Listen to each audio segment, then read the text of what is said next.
Offerman to discuss Judge Barrett's views and how she would fit into this court.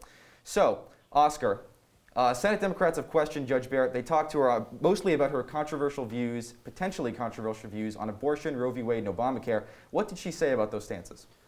So Judge Barrett used what's known as the Ginsburg Rule, which means that no speculation, no hints about what she would rule on a case that she would potentially rule on in the Supreme Court. Now, Democratic Delaware Senator Chris Coons also questioned her about her stance on Griswold versus Connecticut. Now, that case decided that couples are entitled to the right to privacy and the right to use contraceptives.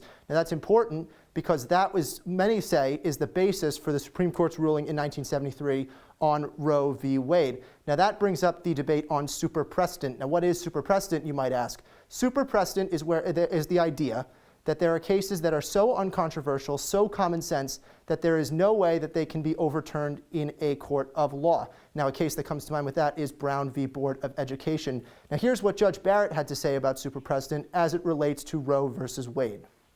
Okay, well, people use super precedent differently. Okay. The way that it's used in the scholarship and the way that I was using it in the article that you're reading from was to define cases that are so well settled that no political actors and no people seriously push for their overruling. And I'm answering a lot of questions about Roe, which I think indicates that Roe doesn't fall in that category.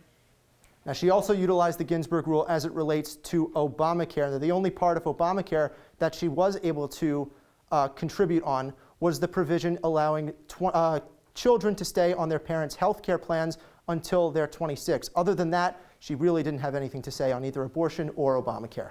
So, Oscar, during these hearings, we hear a lot of terms being floated around about judicial philosophy. Among them are originalism and textualism. That's used to define a lot of conservative justices. What can you tell me about those two terms, and which of those describes Judge Barrett? So both of these terms have to relate to the Constitution. Now, originalism has to do with intent of the Founding Fathers, while textualism more has to deal with the actual text of the Constitution. Now, these two terms are conflated and misconstrued with each other all the time.